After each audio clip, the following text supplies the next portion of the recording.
Well, this is Dr. Stan here at Radio Liberty, coming to you from the hills overlooking beautiful and picturesque Monterey Bay and bringing you the news behind the news, the story behind the story. Hoping to convince you that reality is usually scoffed at, that illusion is usually king. But in the battle for the survival of Christian civilization, it's going to be reality and not illusion or delusion that will determine what the future will bring. And I need to remind you the views expressed here are not necessarily those of the owners, management, staff, sponsors, or supporters of the station you're listening to. They happen to be my views, and well, for the next hour, they're going to be the views of our good friend, Dr. Dennis Cuddy.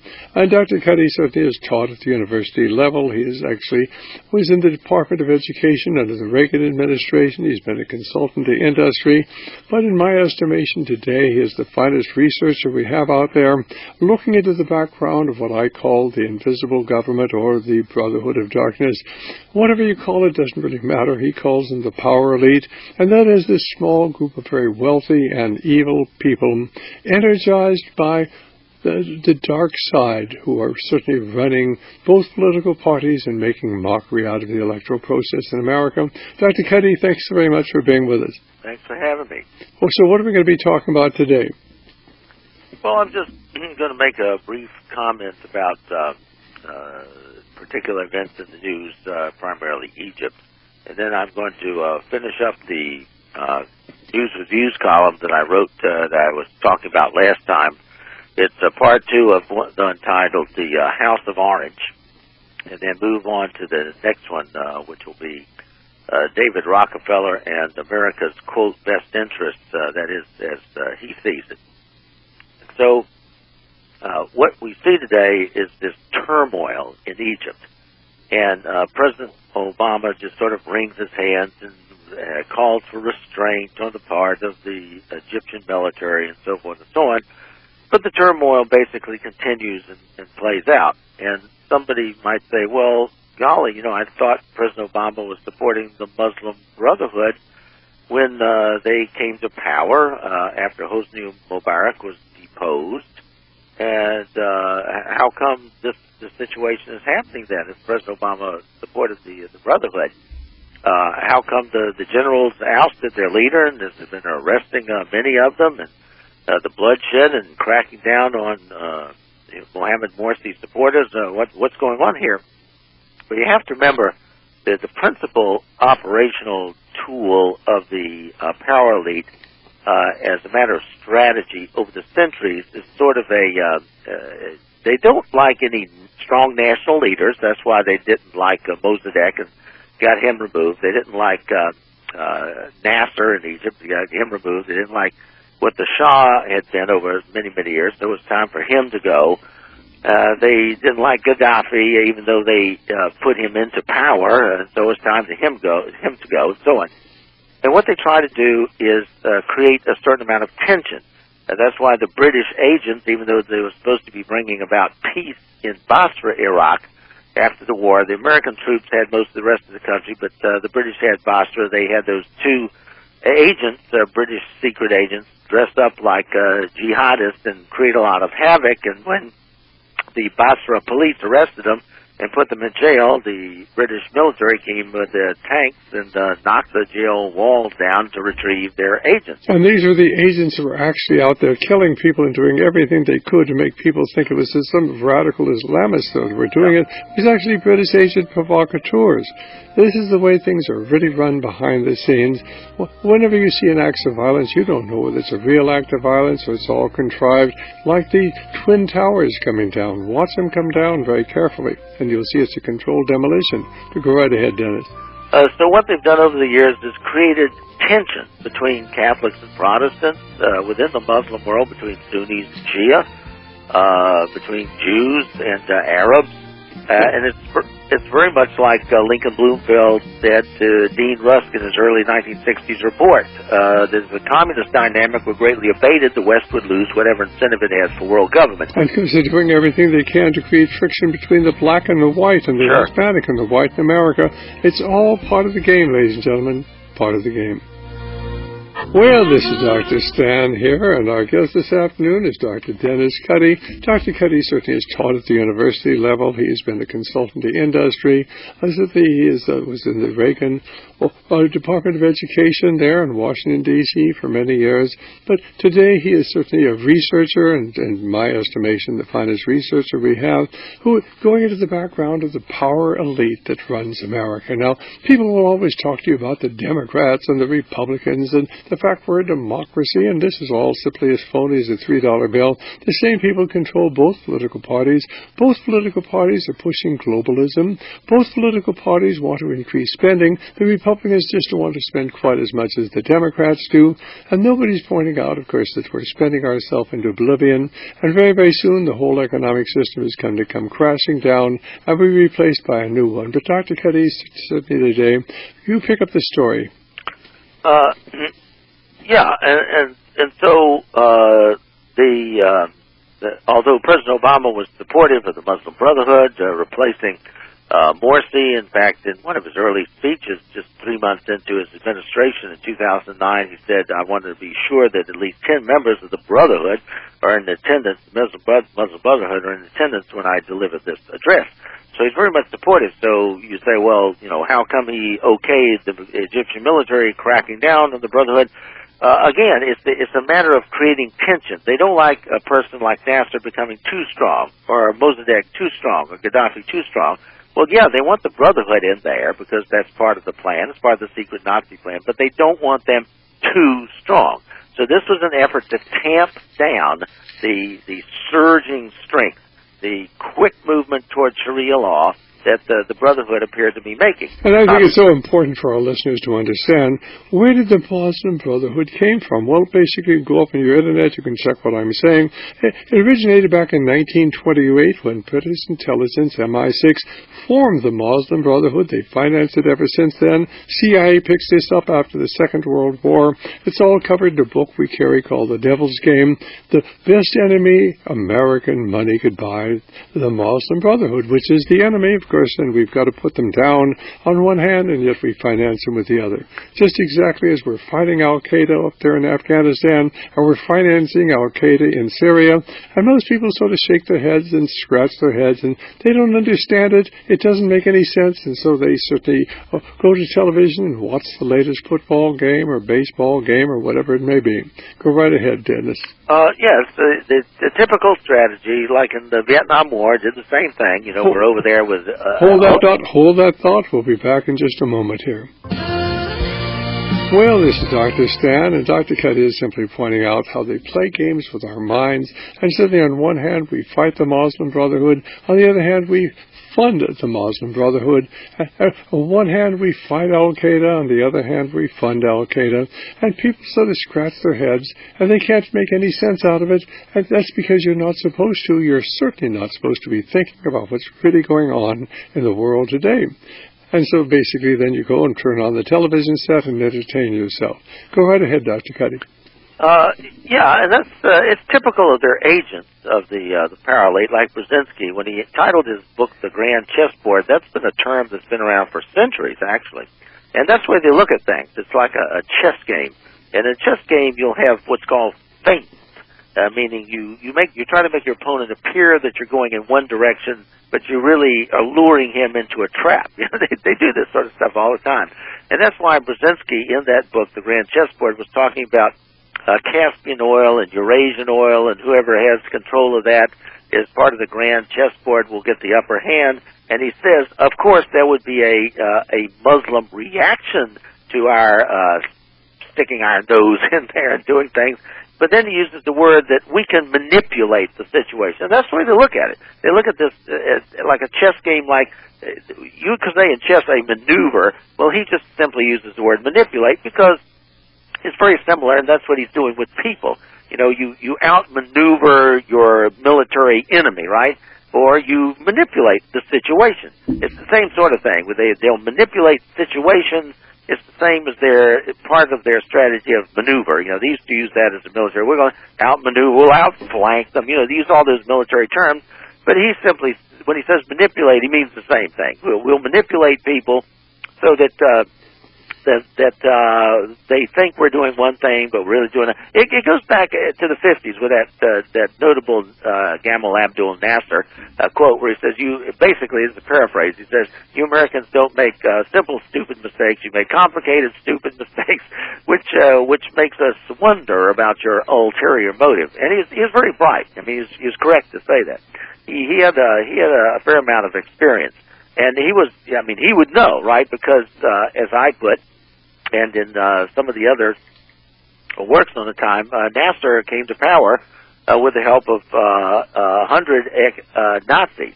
This is in the 50s, with 100 Nazis subcontracted by the CIA. And I put that in my book, The Paralead and the Secret Nazi Plan, which is offered by Radio Liberty. So Nasser's very familiar. You know, he was with how this game is played. And the Shah was, too.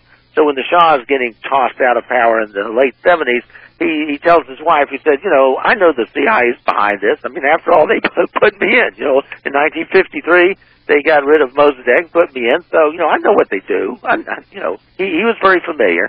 A lot of Saddam Hussein, he also had been a CIA hitman, 6-member team, supported CIA. And so he knew what they were doing. But what's he going to do? Is he going to go to the public and say, "Oh, look, the CIA is trying to get rid of me"? Because at any time the CIA could say, "Oh, yeah, well, guess who your leader was? He was part of our 6-member hit team." Let me just suggest for our listeners out there, fortunately, now you do have the Internet and you can verify much of what Dr. Cuddy is saying. Should you go to your search engine and just type in CIA back to Saddam Hussein? He started out as a CIA agent back in 1958, 1959, and he was a CIA assassin. He wasn't very good at it. He actually flubbed the first assignment he ever had, 1959. He got so sick he couldn't, after he tried to kill this guy and missed, and basically, but of course we trained him, and eventually he became one of the most effective killers over there.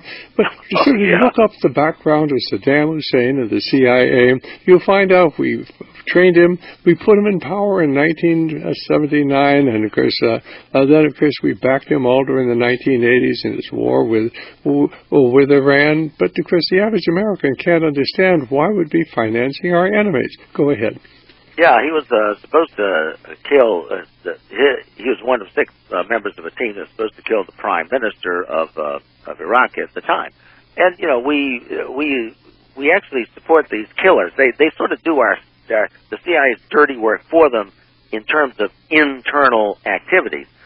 Sometimes the CIA gets the mob, you know, the gangsters to do their hit jobs for them, and sometimes from their perspective, unfortunately, they have to whack somebody themselves. But it's better, you know, it's better if you can get some Nazi who you know had trained in terms of the purposes for this very reason.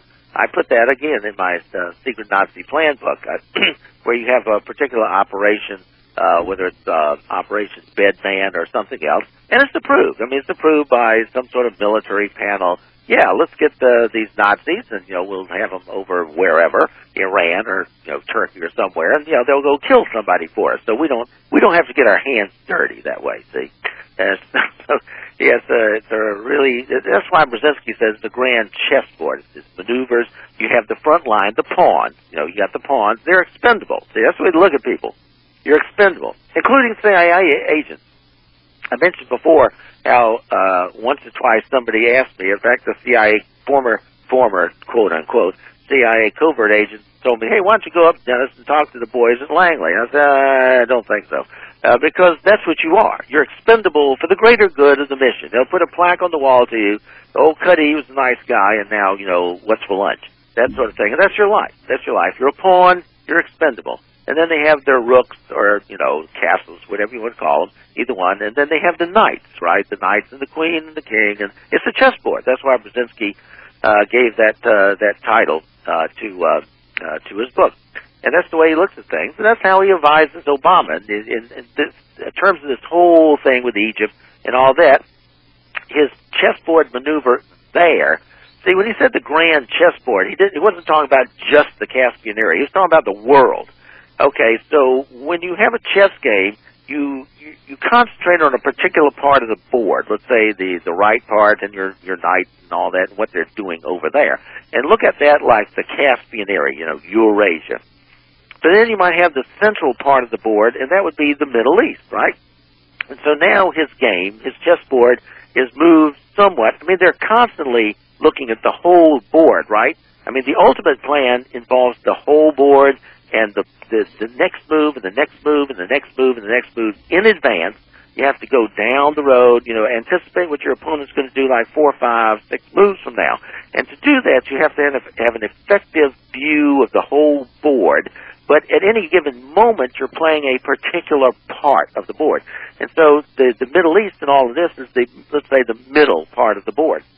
And so Brzezinski comes along and says, well, we want to use Turkey as a model. Now, you got to remember, when he's saying we want to use Turkey as a model, the guy who we've sort of installed there is Gulen, but he's really not there. He's in Pennsylvania. But he's staying in Pennsylvania, of course, with our blessing, and he's got $30 billion with our blessing, and, you know, we contribute. You know, you contribute to Gulen's efforts and his schools and all this sort of stuff. Taxpayer funded. You know, whenever you get the taxpayer to fund something, that's what you do. Sort of like the taxpayers will bail out big banks. If they fail, don't worry, the taxpayer will bail you out, see? And so that's how pawns are used. We're the pawns. We're expendable. Certain CIA operatives in the field, you know, with their necks stuck out, they're the pawns too. We're all pawns to these people, you know, and they're sitting back there, the king, basically the king and the queen. And the king, basically, for most of the game, he just sits there. You know, he just sits there doing nothing. You protect him. That's your defensive maneuver. You protect the king. Don't let anything happen to the king. And next important, of course, is the queen. And she's a very powerful piece because she can go, you know, diagonally, front, back, all this sort of stuff. Now, the knight is very important in chess because it's the only one who can really do sort of tricky maneuvers, you know, 2 spaces up and 1 over, or 1 space up and 2 overs.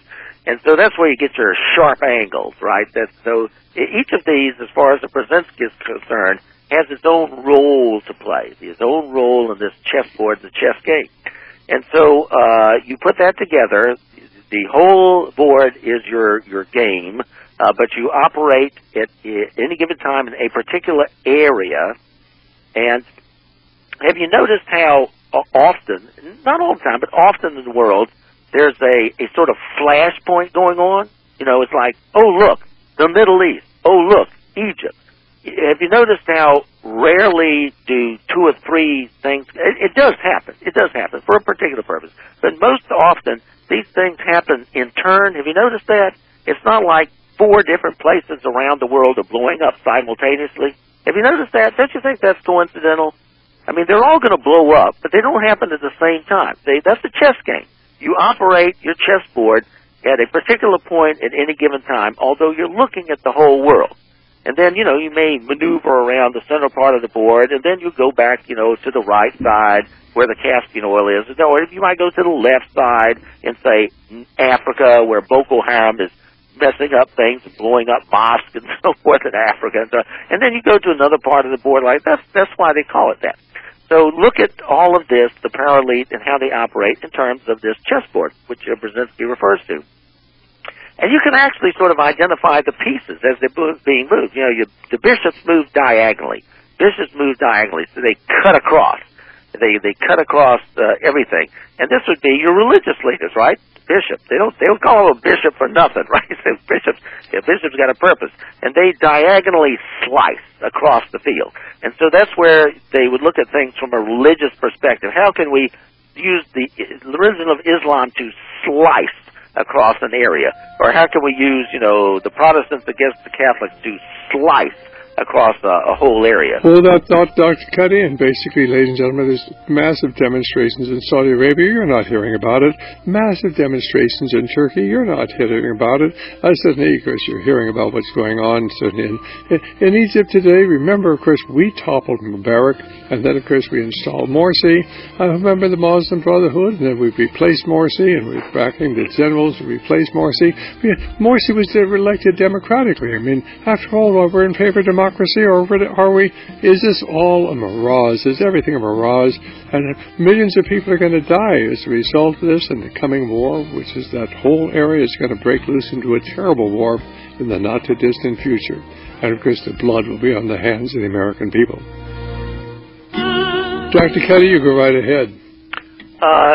Yeah, and that's why the American people had to be dumbed down and made real stupid and oblivious to everything, and have their time occupied with sitcoms and soap operas and so forth, just like Nero did with his Roman Colosseum. He said give them circuses, and that's the status of the American people at the moment.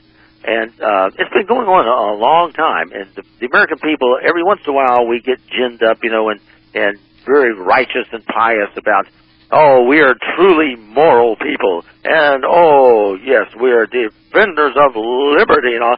Yeah, well, go down to Central America about 50 years or so ago, and ask them, while all of the pawn, the chessboard analogy, are getting tortured by the brutal dictator of some Central American country, which we are maintaining in power, right? I mean, we got some secret deal with them.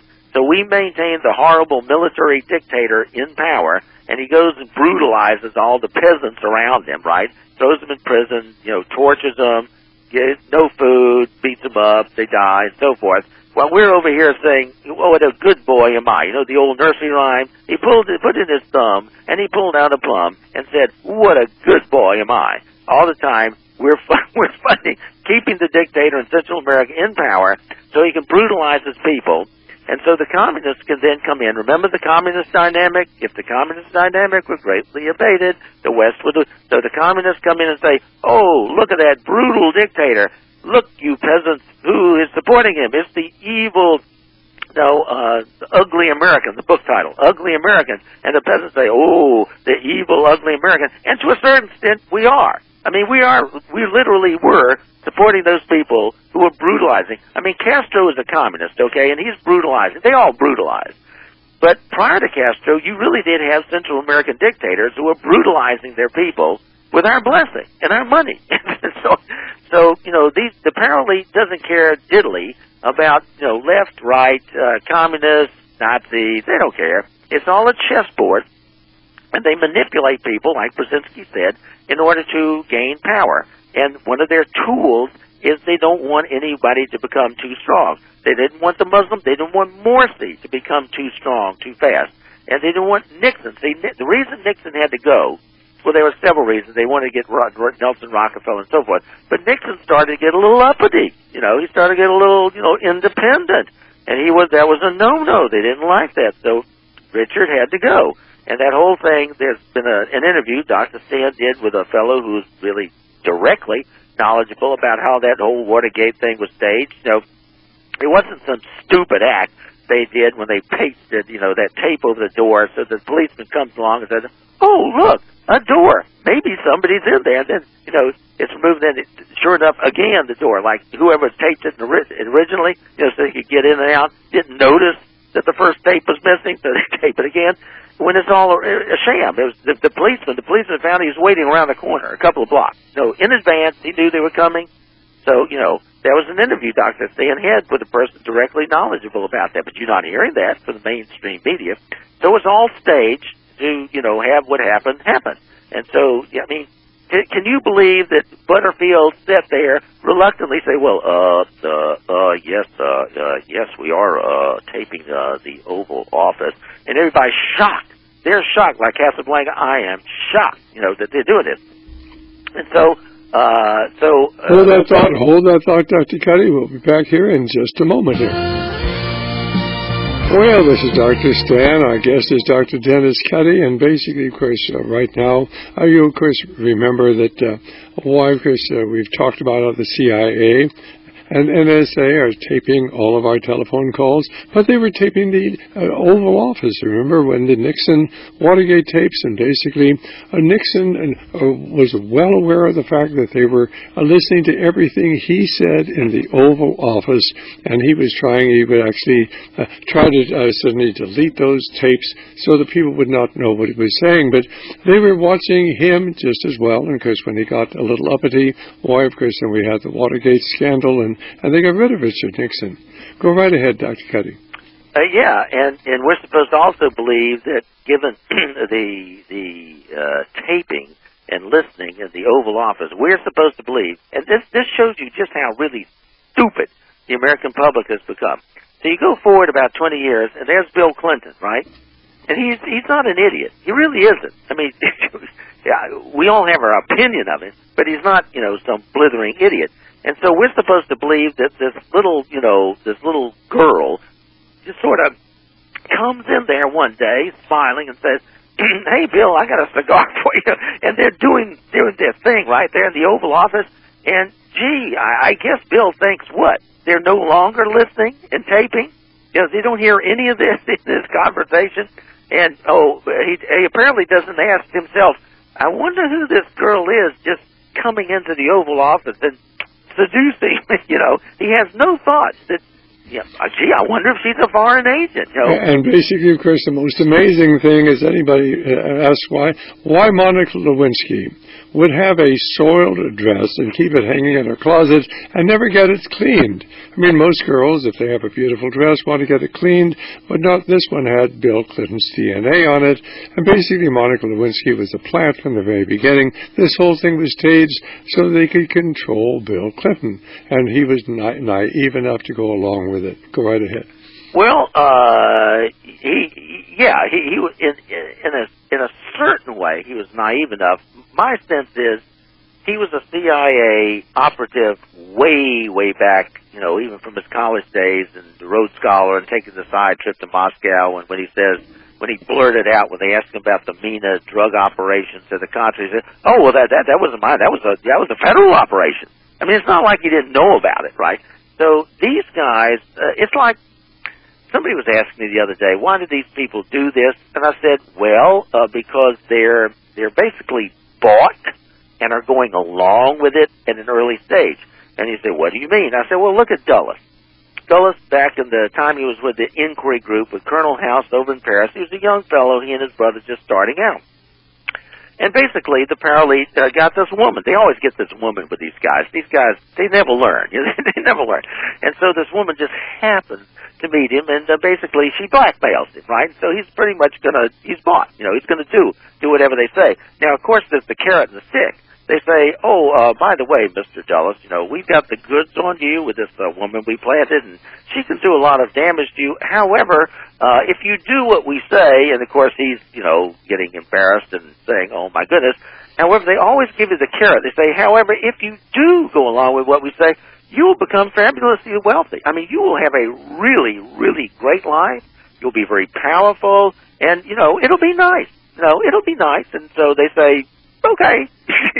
And so they go down that road. And basically, of course, people have forgotten that when Bill Clinton, who was really apparently having some financial problems when he got out of the White House because he's had so many legal expenses, but the first thing they do is they give him $10 million for writing a book. He establishes a foundation. That foundation has taken in $400 million. $400 million to the Clinton Foundation. My goodness, they must do awfully good work. And nobody knows where the money's gone to, but of course, $400 million for the Clinton Foundation. I said the payment for services rendered. Go right ahead. Yeah, it's all those paper clips. The expense of those paper clips are really gone up. And so they do that. The British, they do that not only with enemy types, they do it with allies. Like the British, MI6 placed a lot of their female operatives with our generals during the Second World War. They spy on everybody. Their friends, their enemies, everybody gets spied on. And like Dr. Stan was saying about the NSA, they're making this big deal. But to show you how dumb the public is, the last week or two I said, well, the same thing was going on with their Promise. This is called PRISM, but 20 years ago it's called Promise. Did the same thing, but they're oblivious. I mean, ABC News doesn't say, and by the way, 20 years ago, Promise. It's like this is brand new. We didn't know this thing was going on before. I hear the music, and we'll continue after the break. All right, fine. Well, of course, I guess is Dr. Dennis Cuddy, and we're simply talking about how the situation really works in Washington, D.C., where both parties are controlled by the same people. And basically, of course, the ultimate goal is a one-world government, a one-world financial system, a one-world religion, and the destruction of Christianity. That's why they took God and prayer and the Ten Commandments out of our schools. They know what they're doing. Dr. Cuddy, you go right ahead. Right. So what we have is the public had to be made really, really dumb, and the public is really dumb, and they become, as I've explained in the past, very temporocentric, meaning It concentrates their focus on now, today. It's like the prior history didn't exist. It doesn't matter. It's not important.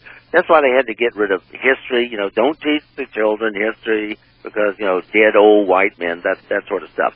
And so all that matters to a lot of these younger people today is now. You know, they don't care about anything in the past or the future. And that's a conditioned response.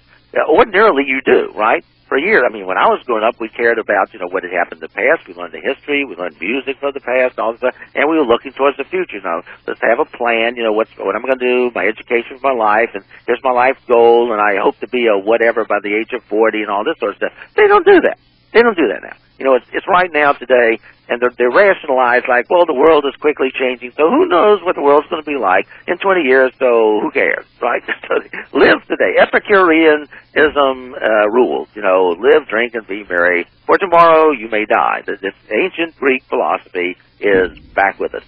And so the public is conditioned to this sort of thing, and therefore the public actually is so dumb enough to believe that one day, let's say in 1985, just pick a year, here I am, Sam Donaldson, reporting from the border of Nicaragua, where the Contras and the Sandinistas are engaged in a terrible conflict, and like 3 months later, it's like that never happened, right?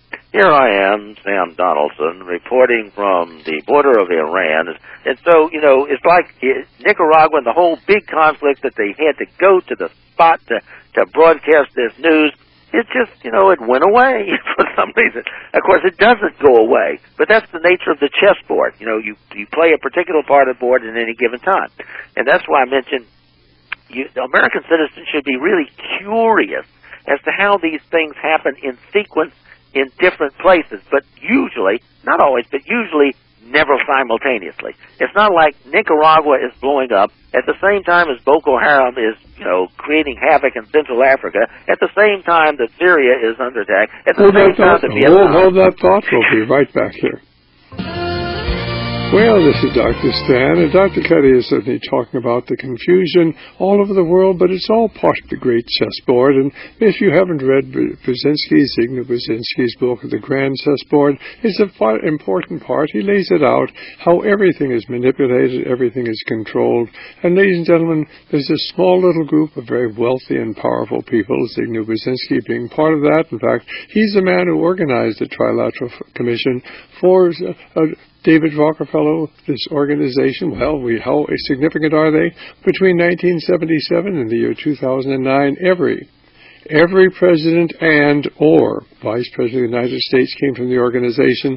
7 of the 12 secretaries of state and 9 of the 12 secretaries of defense. Do you honestly think for 1 minute that was just coincidental? Or the fact that Obama picked 11 of the 87 members of the Trilateral Commission, 11 of those 87 people to be his key advisors when Barack Hussein Obama became president of the United States in 2009. Dr. Cuddy, do you have any website or anything you'd like to put out or tell people where they can get your articles? Well, they primarily appear at News with Views. That's V as in Victor, IEWS, newswithviews.com. They appear every other Monday, and I write on different subjects at different times. But because I have to write these in advance, there's often some contemporary note of interest, so you'll find a lot of my articles begin with a note, and the note is usually about something important happening at the moment, and then the article will be maybe related to it, but often it stands alone, like this particular one that I'm going to be finishing up here at the House of Orange. There's a really important aspect covering hundreds of years and what they've done. And I'll get to that in a moment. But that's the primary. I used to write articles for newspapers generally up until 2002-ish. I had over 30 editorial page columns in USA Today, same number in St. Louis Post-Dispatch, Detroit News, about 30 or so editorial items in the Chicago Tribune, other articles in most of the major dailies around the country. I mean, the Anchorage, Alaska newspaper, Florida Times Union in Jacksonville, and so forth. I tried to get them all over the country. But at that point, about 11 years or so ago, you found that you had a I mean, this isn't the only reason, but you found that when you go to the Internet, you have a global audience. So people in Germany, I get like a response. Like I had a 9-part series on the Illuminati in News with Views, and Dr. Stan put it into a couple of CD sets. And I would literally find that that stuff was appearing on German websites. I mean, you can go to German websites and it has, well, Cuddy's series on the Illuminati. I mean, if you can read German, I can't read much German at all, but you can tell that this stuff's being picked up around the world. And so it's just advantageous. So I concentrate now on that, just having these Internet articles and books. Often, which are organized compilations of the articles. I mean, sometimes not, but sometimes they are. My book, The Road to Socialism, was not. That's strictly about socialism and our road to it. But other columns, such as the most recent one that's offered by Radio Liberty, which is called The Paralelite, subtitled The History and Future, and the one before that, The Paralelite and the Secret Nazi Plan, are basically a collection of articles, although the Secret Nazi Plan does have about 15% new material that does not appear in News with Views. Let me just comment that you can get these books, Dr. Cuddy's books, and really we carry everything he has in print by calling 1-800-544-8927 if you really want to understand what's going on in the world today. Dr. Cuddy is certainly the most prolific and certainly the best oriented individual I know, and I know just about everybody in the country who's writing on this subject, with the one person you can really count on for reliability, Dr. Dennis Cuddy, and you can get his books by calling 1-800-544-8927, 1-800-544-8927. Go right ahead, Dennis. Thank you. And so what I try to do is basically, to use Brzezinski's analogy, I try to interpret for the listener and the reader of the column the chessboard. And so what I do is to because there's a dearth of information about American history, and people have been dumbed down, and they don't remember George Santayana's, you're doomed to repeat it if you don't remember it, comment, that I try to sort of fill in the gaps to show you a train of events. Because otherwise, if you're left like the American public is today with this sort of temporocentric attitude of like, tomorrow I'm going to the office and then, to the beach, and that's all that matters. When you have that perspective, then certain things that happen appear to be new to you, and therefore you haven't thought of them before, you haven't planned for them, and so you can be caught off guard. Whereas if you know history and what's happened before, and you can see how this plan is sort of unfolding, when something happens today, you can say, I see. And so then you have been able to, with my help, I hope, enter the game, the chessboard. You now see what's going on. You now say to yourself, if I move that knight over here, and at present that looks like a really good move, but then you with mine and Dr. Stan's, some other people's help, you know how to look at the whole chessboard and how it's operating and say, I'm not going to be lured into that fate, that trap that's being set by my opponent, because I see that 3 moves from now, while this now seems to be a good move with my knight or my rook or whatever, I see I'm being set up, because if I do that, then he'll move here, and then, my king's exposed, and it might be checkmate, see? So hopefully you can maneuver yourself. It would be like this video game that you're playing, but now you're entering into the chessboard, and you're sort of anticipating or looking at with a Brzezinski, or a Kissinger, or one of the operatives, or John J. McCloy, or Colonel House. You see on the chessboard how they did what they did, and that's the key to winning a chess game. A person isn't just a smart person, sits down at a chessboard, he learns the rules, and, look, I win all the time. I win. It doesn't work like that. The real people who are good at it, yes, they're smart, but they also have a great memory capacity. They will remember past games. I mean, they can quote it to you. In 1932, Karamazov was playing so forth, and he did, this, and they've got all these maneuvers memorized. And so nothing's really new to them, so that they can see many moves down the road and they are not caught by these traps. You might be standing there as a novice looking at the board and say, well, why doesn't he move there? I mean, that's the obvious move. Surely he sees that he should, do whatever, move the bishop to knight 3 or something. But the person playing the game knows that if he does that, according to the game in 1947 with the Russian expert, whoever, that would be a really stupid thing to do because, they have all of this experience. They have this experience, and they remember. They have good memories, and they remember, and therefore they can anticipate moves, 3, 4, 5 moves in advance. And you got to do that. I mean, if you're going to be a master chess player, you've got to do that. If you can't do that, just, have fun. Have a nice, it's a nice game. It was fun. That's it. Just look at it that way. So these people who are manipulating the world today, they're basically, at least they think they're master chessmen. Eventually they're going to screw us all up because, if you believe the Bible, and I do, they screw us up. I mean, you have Book of Revelation, Armageddon, the beast, the 200 million army moving against Israel. All of that's going to come true. So these know-it-alls are really going to mess things up with their chessboard that they're playing here because they intentionally create hotspots, fires, conflict, and so on. And that's what they're doing. They're doing now. And so if you look at the Morsi, for example, Morsi's moving a little too fast, a little too much Sharia, too fast.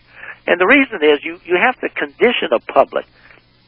It's like when Blackmun wrote the Roe versus Wade decision, 1973, on abortion. Actually, a lot of pro-choice, pro-abortion people didn't like that. You say, what are you talking about? Of course they liked it. Women's right to choose. Well, no. They actually didn't like it. They liked the decision, but they didn't like it at that time. They felt, no, this was too soon. This was too abrupt. And the reason they didn't want it then, and it was too abrupt, is because if you don't condition the public first, see, they were conditioning the public. They were going state by state by state by state, getting the laws against abortion loosened up. And so they felt once they had all of the people sort of conditioned to a more relaxed attitude that would be okay with getting abortions, then they'd come in with a bang, their Supreme Court decision, and, they'd have it. They have the whole thing won. Why? Because the public had been sort of conditioned. But they felt in 1973, the general public, the nation, wasn't conditioned to accept abortion yet. So if you hit them with this decision, what will happen? A backlash, a big backlash. And it has been. There's been a really strong pro-life backlash for all of these years. There's still marches, demonstrations. The pro-life movement is very, very active and so on. Why? Because from their perspective, the power elite, the decision was rendered before the public had been conditioned to accept it. And we know they do that with, like, euthanasia. We got the whole Terri Schiavo situation.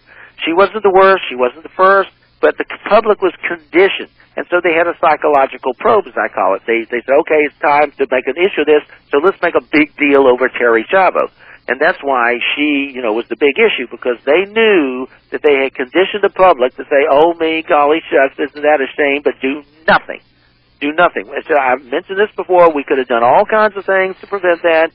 Jeb Bush, the dutiful flunky of the power elite, sits there saying, oh, me, what can I do? When he could have said, look, what you guys are doing is assisted suicide. Assisted suicide is illegal in the state of Florida, so I'm putting a stop to it. Could have done the same thing with Elian Gazan, little alien, Gonzalez. He could have said, yeah, I know, the father and all this stuff, but I heard the speech by Castro saying if you turn him over, you start turning him over to his father, you turn him over to me. You told him as the communist leader of the state to me. And so Jeb Bush could have said, I'm not turning him as a communist leader. His father, sure, but not some communist leader. He could have done that. And the public could have done that. And all the religious leaders could have done that.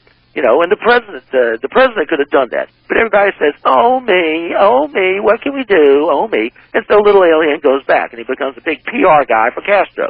All planned. David Rockefeller loves it. The whole thing. Castro and David Rockefeller, and, we've been through this, how his daughters still buddy around with Castro's daughters and so on. Well, let me just, for our listeners out there, if you really think anything is true the way we've been told, you need to read David Rockefeller's memoirs, find out that Fidel Castro comes up to visit David, and David Rockefeller's daughters go down to visit Fidel. Then, of course, you need to hear my interview. It's, I think, The World Revolution is the DVD, where I interviewed the American ambassador to Cuba in 1959, when we we brought Fidel Castro to power. He didn't win the revolution. His army never won anything at all. The people didn't want him. We installed him, and you'll hear the American ambassador to Cuba, Sidney Errol Smith, multi-billionaire I interviewed back in 1980, and he will tell you, we installed Fidel Castro, but we can't let the American people know that. The best enemy that money could buy, why? You need an enemy to keep the people's attention focused elsewhere so they don't understand that we're losing our freedom here at home. So we focus our attention on the danger of communism in Cuba, and the danger of communism in Russia, and the danger of communism in China. And it's all phony. The real force is right here. We have far more socialism in the United States than they ever had in Russia or in China or anywhere, even in Fidel Castro's Cuba. Go right ahead. Yeah, in fact, in one of my books, I put a quote from the 1960s from Earl Browder, who was head of the American Communist Party, saying exactly that. He said there's more real socialism in the U.S. than there is in the Soviet Union. And, I mean, he would know what he was talking about. And so what you have is this game, this Grand Chessboard, where, like Dr. Stan said at the beginning of the program, we go to war with the communists in Vietnam. On the other hand, we fund the building at the Kama River truck factory, the trucks which the Soviets send down to North Vietnam, which they use to transport the goods down the Ho Chi Minh Trail to the Viet Cong so they can kill our boys. See? On the one hand, we fight them. On the other hand, we fund them so they can kill our boys. And so you say, well, this doesn't make any sense. That's right, it doesn't in terms of normal logic. But when things, as I've said many times, when things don't seem to make normal, logical sense, ask yourself how this furthers the plan of the power elite. And that's where you get the sort of Morsi thing that I begin with. He comes to power, we assist him, we get rid of Hosni Mubarak. Frank Wisner Jr. goes over there and reads the Mubarak the Right Act, and Frank Wisner Sr. was part of the plan to get rid of Mossadegh in Iran in 1953. And so he goes, and so, yay, the Muslim Brotherhood, and they become elected, right? Well, Mossadegh was elected too, we get rid of him. Morsi's elected too, well, we get rid of him, we get the generals, pound on the Brotherhood. Now, we just put the Brotherhood in, now we got the generals saying, wink, wink, pound on Morsi, time for you to go, boys. And so we pound on them, but then what do? Do we follow through? Do we say, yeah, go beat them up? No. We say, no, hold on there, restraint, military, restraint. But do we cut the military up? No, we don't do that either. We're supposed to. If there's a military coup, the law says, hey, you stop funding. No, we keep on funding them, but not too much. Like in Syria, right? We wring our hands and we'll fund the revolutionaries, but not quite enough. Not quite enough to get Assad out, right? So what are we doing? In Egypt, tension, battle, confrontation. Syria, tension, battle, confrontation. Vietnam, tension, battle, confrontation. See? Do you see the strategy? That's what we use. The same thing, Catholics against Protestants, Sunnis against Shia, Jews, the Israelis against Arabs and Muslims, same thing over and over again. And it all goes back to that same principle of Lincoln Bloomfield. If the communist dynamic of the 60s, if communist dynamic were greatly evaded, the West would lose whatever incentive it has for world government. If the Sunni threat to the Shias were greatly evaded, the Shia would lose whatever incentive it has for world government. Communism, and you portray it in Assad. If the Assad forces, were great, their dynamic were greatly evaded, the revolutionists would lose whatever incentive. If you can just change the names, just change the words, same thing over and over and over again. And it's to wear you down. Order out of chaos. You create the chaos, and out of this will come the glorious new world order of the future. And they don't just apply it to military operations, economically too, right? You have the rise and the fall, and the rise and the fall, and the rise and the fall of the stock market, which is all manipulated. Here's how that works. The big shots watch, and let's say the markets, I'm just going to pick a random number, goes from 12,000, it's to 12,000, right? So the big shot starts selling off. Boom, boom, boom, boom, boom, boom, boom. Goes down to, let's say, 10,000. Everybody says, oh, my goodness, look, ooh, things are getting bad. So all the little people, the pawns, the peasants, the serfs, they start selling their little bit down, and they drive that, say, from 10,000 down to 8,000, right? Now, that drive downward allows the big shots then to pick it back up again when it reaches 8,000. So they buy in at 8,000, drive it up a little, up to 10,000, and then here come the little suckers again, and they take it from 10,000 back up to 12,000, and now the big shots have made that money, right? See? Just by manipulating the buying and selling. And it's always the little guy who gets stuck, you know, when the thing crashes. Oh, God, look, I came in at 12,000, now 10,000, I'm ruined, like that. But the big shots, the paraleads, they manipulate the thing, so they're always making money as the public is losing money. Well, basically we're seeing that with gold now. They drove the price of gold down. Now the price of gold is coming back again. But it's all manipulated, ladies and gentlemen. It's all illegal, but who are you going to report it to? The very people who are doing it. We'll be back in a moment here to wrap up the program. Dr. Cuddy, you've got 3 minutes to wrap up the program. Well, I don't think I'm going to get to my conclusion of the House of Orange, so I'll just finish up with a segment of what we have been talking about, and that is, why would a Clinton be so stupid as to? Why would a Gaddafi be so stupid as to? Why would a Saddam be so stupid as to? You know, and the reason goes back to that 1904 piece that I quote from Thomas Lawson's piece in Everybody's Magazine. That's the title of it, Everybody's Magazine. And you can find this on Google Books, where he was an insider himself. Lesser known, he's not Rockefeller. His thing was copper. Amalgamated copper, but he knows these people personally, Rockefeller, and he in there describes how the Rockefeller will give you riches if you go along with him, but there's no place in the world you can go to escape from their wrath. He's not saying just Rockefeller, but he's using that as an example. There's a number of these parallel people, and he says there's no place you can escape if you go against them, and he says it's like a religion, and he says that they have their agents. In 1904, they already, by 1904, have their agents in every hamlet in the land.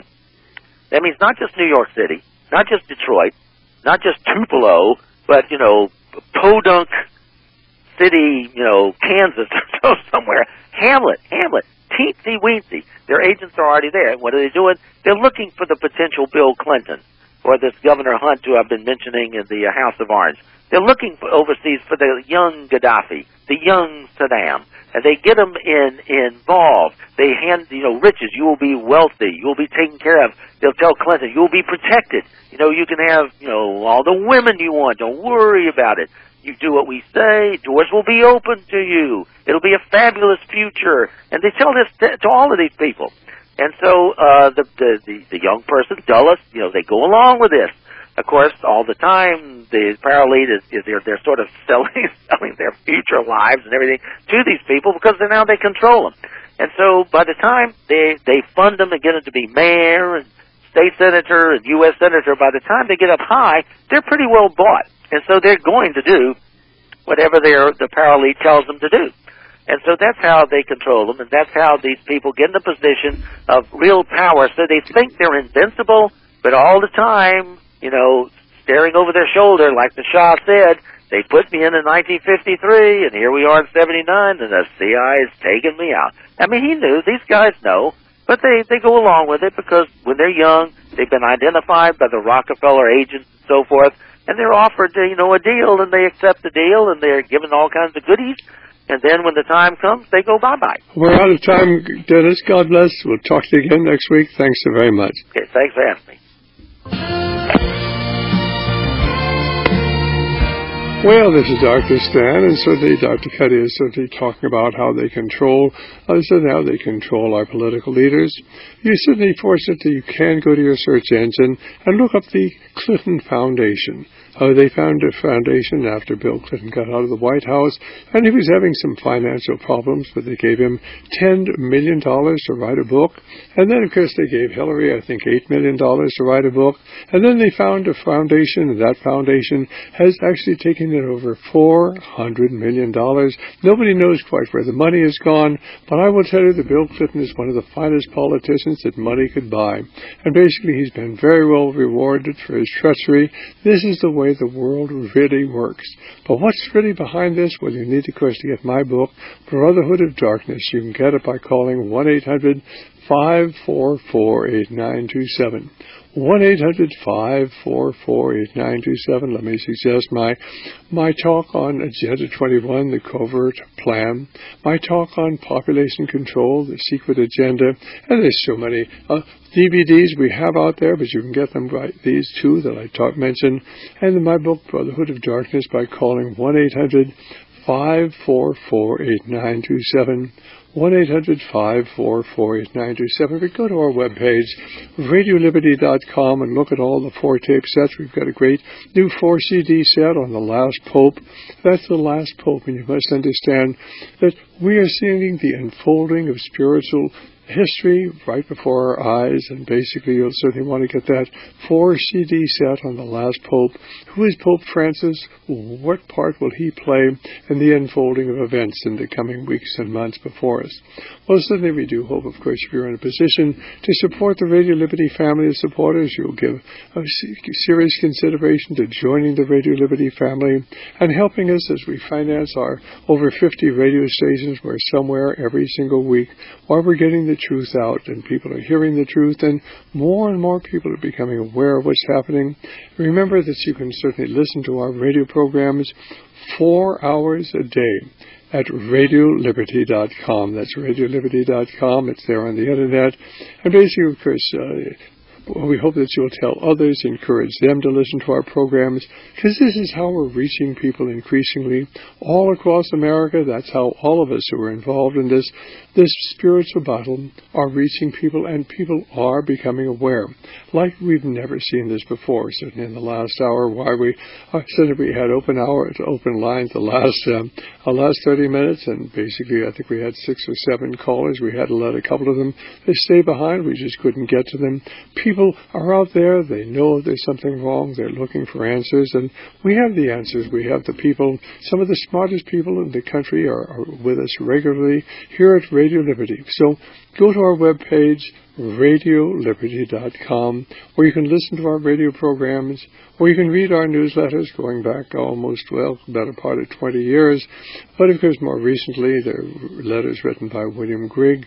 But his insightful, certainly, analysis of what's going on is vitally important today. And then, of course, you can certainly watch the DVDs we have posted there, the other sections on other DVDs available on the Internet. All of these things are available at radioliberty.com. And then, of course, if you're in a position to help us financially, we could certainly use your donations, or you could buy the various products that we offer. If you're a man over 60, you should be taking prostate support. If you're a woman beginning to have hot flashes, you should be taking menopause support. If you have problems with chronic infections, you need immune support.